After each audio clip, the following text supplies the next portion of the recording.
Chaque fruit a sa force, ensemble pour avancer. Quand le vent se lève et que l'ombre grandit, nous serons là unis pour protéger notre vie. La tempête approche, le doute s'installe, mais ensemble rien ne peut nous faire tomber. Les héros du verger, prêts à briller. Les héros du verger, prêts à briller. Les héros du verger, prêts à briller.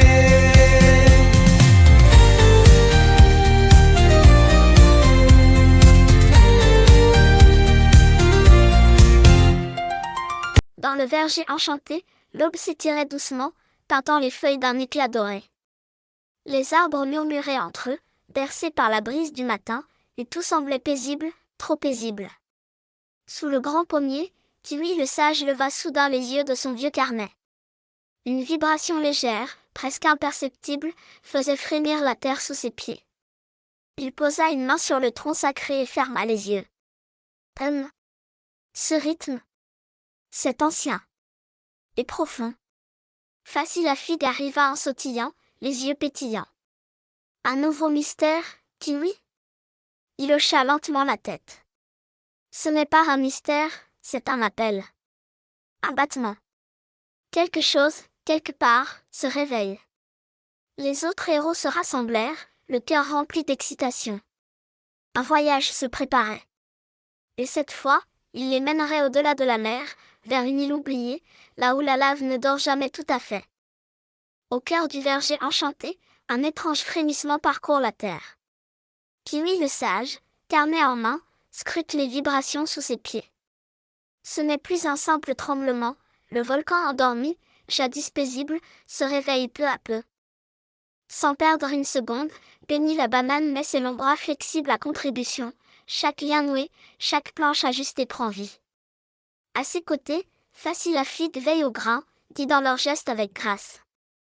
Le radeau prit forme, prêt à les porter vers l'inconnu. La nuit enveloppe l'horizon d'un voile argenté. Berry la fraise, ses yeux grands ouverts, repère des lueurs dans la brume, indice d'une présence mystérieuse. Soudain, un cri lointain résonne, le voyage ne fait que commencer. À l'aube, il découvre un rivage de cendres et de braise. Les flamants noirs, gardiens du port, dressent leurs ailes en un balai de feu. Faci, par son charme pétillant, apaise ces créatures, le pont s'abaisse, ouvrant la voie vers le cœur de l'île. Le groupe s'enfonce dans un marécage où la terre exhale des volutes toxiques. Coco la noix de coco avance, coque impénétrable et foulard rouge flottant, repoussant les vapeurs néfastes. Chaque pas est un défi, mais ensemble, ils avancent sans fléchir. Au détour d'un sentier, un pont naturel de pierre barre la route. Des inscriptions énigmatiques ornent l'arche. Kiwi la sage, lunettes ajustées, déchiffre le message en un éclair, l'arche se met à vibrer et s'ouvre lentement. Le chemin vers le cratère est enfin dégagé. Dans la caverne, le sol palpite comme une arène de feu. Pomme la courageuse, torche à la main, éclaire leur passage. Autour d'eux, les salamandres dansent dans la chaleur étouffante. Mais aucun danger ne fait battre leur cœur plus fort que leur détermination. Au centre du cratère trône la pierre de feu, émettant une lueur incandescente. L'esprit volcanique surgit, silhouette dansante de magma. Tandis que la terre gronde, nos héros se tiennent la main, Benny brandit sa casquette, Berry son chapeau de fleurs, Coco son foulard. Unis, ils apaisent la colère ancestrale. Plus haut, le chemin se fissure sous leurs pas. Benny et Berry, agiles et vifs, évitent les crevasses. Les rochers roulent, mais leur cohésion reste inébranlable. Avec courage, ils escaladent la paroi pour regagner la surface. De retour au verger enchanté, Faci replace délicatement la pierre de feu dans la fontaine sacrée. Le sol s'apaise, les arbres murmurent leurs remerciements. Mais à l'orée du verger, une silhouette encapuchonnée contemple, une étincelle bleutée révèle la pierre de glace. L'aventure ne fait que commencer. Le verger baignait dans une lumière orangée alors que le soleil déclinait lentement à l'horizon.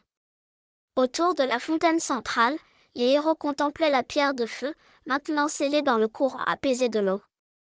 Elle est chez elle, maintenant, murmura Pomme la courageuse. Pini sourit, les yeux brillants derrière ses lunettes. Le volcan dort à nouveau, mais souvenez-vous, il rêve encore. Tous se regardèrent en silence, unis par cette aventure gravée dans leur mémoire. Mais au bord de la forêt, à l'abri des regards, une silhouette encapuchonnée observait la scène. Dans sa main, une lumière bleutée pulsait doucement. Le calme était revenu point mais dans l'ombre, une nouvelle menace se préparait.